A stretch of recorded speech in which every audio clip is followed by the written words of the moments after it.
What's up guys, and welcome back to another episode of the Realistic Career Mode. This is episode number 70. We're starting today's episode with Pulisic coming to me and saying thank you for keeping me in mind even when I was that injured. I'm really glad to be back playing, and what a run Christian Pulisic has had lately. 11 goals and 5 assists in 21. And you look at Hudson-Odoi's goal to game ratio, 8-12 right now. But as impressive as that is, and believe me, it's really impressive, I can't get him in the first team because Christian Pulisic is having a fantastic run of form, and it's just one of those moments where you have to sit the lad down and say, mate, you're doing nothing wrong, but I can't give you your demands because someone's just doing a little bit better right now. Pulisic's run recently has been amazing in the absence of Kai Havertz. He really has taken the reins as part of our front three, as our main out-and-out guy, as part of our spearheaded three-man attack. So, yeah, it's tough for Hudson-Odoi because the guy's been fantastic in limited minutes, but he's better off the bench. I hate to say it, Callum, I really do, because I know you want to be a starter, but you're better off the bench, mate. I'm just being honest and looking at the numbers. Even so, first game of today's episode, and after just thrashing them a week ago at Stamford Bridge, we return to Old Trafford to face Manchester United in the FA Cup quarter-final. My first game as Chelsea manager was right here on match day 1 in this season, and we beat them by 2-1 coming from behind to beat the champions in their own backyard and kickstart what was going to be my first year in charge. And this, the FA Cup quarter-final, looking for my third straight win against Ralph's Red Devils heading into the game. I've got to be honest here, the Red Devils were certainly going to play a lot better than they did at the Bridge last weekend. Yeah, first half was very, very even. Not too many chances, but they had a good opportunity there. Nick Pope with a great save, kept it at 0-0. But 5 minutes after the restart, still deadlocked and still goalless. Had a really strong lineup out there. Desperately need to reach Wembley in my first season as Chelsea manager. And 51 minutes in, well, Christian Pulisic's been a man of the moment recently, but this guy's refound his goal-scoring touch. Tammy Abraham still going for that golden boot in his first season back at Chelsea. Opens the scoring, drills it in, and we take the lead at Old Trafford. Well, I'll be totally honest here, you know, last weekend we thrashed them 4-1 and dominated the game. This game was going to be nothing like that, and I knew that as well. Nick Pope made a couple of great saves in this game. 62 minutes in, and he needed to bail me out again. Jadon Sancho just off the bench, denied by the former Burnley shot stopper, and we still had the 1-goal lead. We were really weathering the storm at this point around the hour mark as well. It was all Manchester United. We were still up by a goal, but they had so many opportunities to find a level. But from the counter, after throwing so many red shirts forward, we came on the break. And oh, it's my two players of the season linking up for our second and potentially the dagger. The boys out of the Chelsea Youth Academy. Mason Mount to Tammy, top scorer Abraham. What a quick breakaway, and it's no doubt about it, this guy's refound his goal scoring touch. And you know, he's always had a great goal to game ratio, Tammy Abraham. I was reading an interview with him last week actually, when he was talking about his current season at Roma. Right now I think Mourinho's side are in 5th, I think, at the time of recording this commentary, and they got an outside shot of Champions League football, but they are trying to make up the ground in the final few stages of the season. Tammy's had a great debut year in the Serie A. I believe at the time of recording this commentary he's got 15 goals. He's done really well in his first year at the Stadio Olimpico under Jose Mourinho, but he's always had a solid goal to game ratio. You know, with Tammy, he's going to get you goals. You know, this guy, even as a youngster, you know, his various loan spells at Bristol City and Swansea City and Aston Villa as well. I might be forgetting another club, but I'm not too sure, but definitely those 3 clubs. He had a great goal to game ratio, and even at Chelsea, despite sporadic game time, he still had a really good goal to game ratio. So when I brought him back, I knew he was going to score goals. I knew he was going to be my top scorer this year because I planned to bench Lukaku, which I did. And whilst Rom came off the bench to wrap the game up and make it 3-0, it was Tammy once again that made sure we got the win. But I still gave man of the match to Nick Pope after his great saves, ensuring we got the win by 3-0. Scoreline deceptive. The Red Devils put us under a lot of pressure, but the former Burnley and Charlton goalkeeper made some great saves in this one, proving why I signed him this year as my cup goalkeeper and backup to Mendy. So for the 3rd year in a row as manager, I'm heading to the FA Cup semi-final. In the final 4 of the FA Cup as we head to Wembley, Chelsea have been drawn against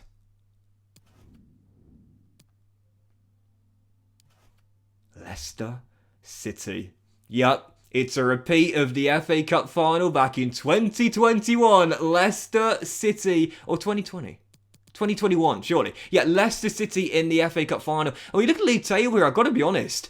With West Ham and Arsenal struggling this season, both in the table, that's the toughest team we could have faced. No doubt about it. Brendan Rodgers' side this year, we've drawn against them and we've lost against them. I haven't beaten Leicester since taking over as Chelsea manager.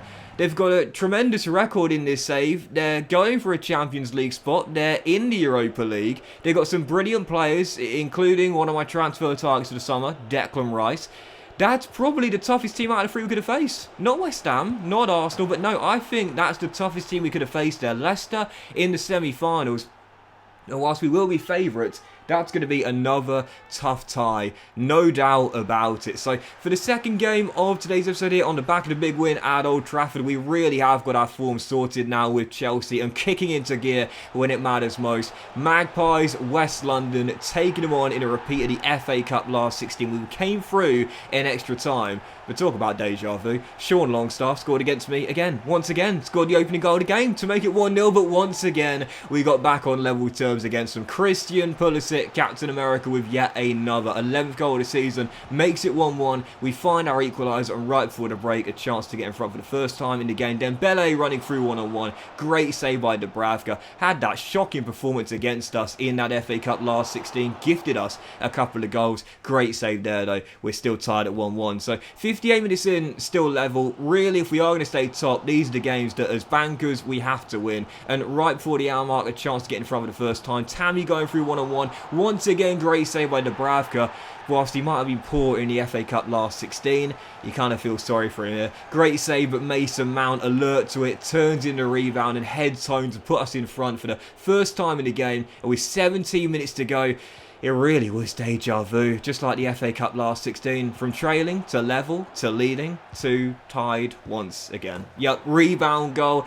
I talk about it all the time, like will balance itself out. We just scored a rebound goal. What happened soon afterwards? Newcastle score a rebound goal. Great save by Mendy, but St. Maximin turns in the rebound, and the French winger makes it 2-2. So, really was deja vu. This game's so similar to the FA Cup last 16 clash against them here, just a few weeks ago. With 6 minutes to go, still tied at 2-2. Oh, pick that one out. Frank Lampard would be proud of that one. Mason Mount, one of my players of the season, with a bit of inspiration, puts us in front for the second time in the game, and it's a thunderbolt from the number 19 right into the top corner. No chance for Dubravka. That's sensational. And I'll be totally honest here, I don't shoot from range as often as I should. When you've got players like Mount who can score from outside the area, I got to pull the trigger every now and then. Fantastic effort, top bins, and just like the game in the FA Cup last 16, deja vu, from trailing to level to leading to tied to leading and winning. 3-2 the final score, just like it was in the last 16.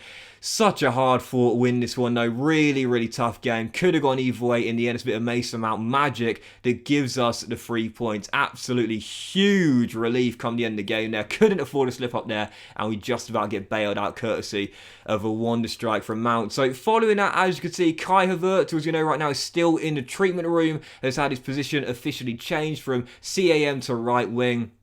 As we know, technically, he was playing out of position. You know, technically, according to the game. But we know, of course, as an inverted winger, inside forward in this team, that to me is where he'll be best. I'm going to get a wide winger development plan. I want to get his acceleration up, really, but a wide winger development plan means that he can get his attacking work rate up from medium to high. But he is now an official right winger in this team, and he's also coming back from injury as well. So delighted with that, but not delighted with this. Manchester City's great run of form has rivaled us this season, and finally, our lead at the top has gone. Yep, it was going to happen at some point. 8 games to go for Manchester City. 9 for us. We have a game in hand. But Guardiola's side, after a fantastic run of form, have now gone top by a point. And you see our fixtures coming in April. Oh my goodness, we got some big ones. Liverpool, Manchester City away at the Etihad, Southampton, Leicester City in the FA Cup semi-final. And we start with this. A West London derby away at the Kiyan Prince Foundation Stadium, taking on winless Queen's Park Rangers to start April, dropping to second. I was thinking, you just know it, don't you? You just know it. This game would be one of the easiest of the season. This is the game where I'll slip up. No, I'm not going to let it happen. 27 minutes in, we open the scoring, and it's that man once again that is keeping Callum Hudson-Odoi on the bench. The American Christian Pulisic drills it home. Love the camera angle here, and puts us a goal up in the West London derby. Pulisic, man, 13 in 23 now, averaging over 1 in every 2. Since Kai's gone down, I hate to say it, but it's been a blessing in disguise for Christian Pulisic. He's taken the reins as part of our front three and being our main guy. We lead by a goal on QPR, and to be fair to the side right now, currently winless this season and certs to go down. They almost got back on level terms. Great save by Edouard Mendy wearing the armband in the absence of Kante. Kept us still leading by a goal, but 41 minutes in, looking to double our lead, coming on the counter as we do with the pace we got. Tammy Abraham says see you later to Rubio, storms down the left hand side, is eventually caught up here, but takes it round him with the ball roll, steps inside with a fake shot and hits the crossbar. But who's there to turn in the rebound? Who do you think? That man once again, Captain America, 14 for the season and a brace in the game. He right now is just on another level and on his best run of the season. Yeah, he's chasing Tammy Abraham for top scorer in the team now out of nowhere. QPR 0, Chelsea 2 though. And once again, to be fair to QPR, a great save by Mendy here. And I say great save, great double save by Edouard Mendy. Also denying Ilyas Sher, the Moroccan, from making it 2-1. Despite being winless, they caused me some problems in this game going forward, but defensively, that's where they are really poor. I was opening them up time after time again. I was 16 minutes on the clock. We would have wrapped the game up and wrapped the points up as well. Ruben Loftus-Cheek off the bench gets his second of the season, came on at half time and makes sure the game is done. Final score in the West London derby, QPR 0, Chelsea 3. Potential banana skin. You know when you take on a team that's been like one of the worst in the season, it's always one of the toughest games for you. I can't really explain it. You know, I really can't. And I mentioned before, handicap, I never used to believe it was in the game, but I do wonder now whether it might be, because you saw the stats there. You know, that game was easier than a couple of the massive games we've had this season, like Manchester United, for example, at the Bridge in the last episode. But even so, it doesn't matter. We got the win. Maybe it's a complacency thing and a mental thing. I don't know. We got the win by 3-0. QPR did put us under a couple of bits of pressure during the game, but a big win there puts us back to top of the table. And after Manchester City were beaten by Brentford. Go on, Brentford. Thank you for that performance. Career mode team, the Bees there, beating Guardiola's side. Finally, their winning run is over, and that would mean heading to our third and final game as we restored our lead at the top of the table. If we would win this one against Southampton, we'd go a few points clear as well. So taking on my former team, I couldn't show mercy here heading into this game. I know the Saints are chasing European football for a third straight year,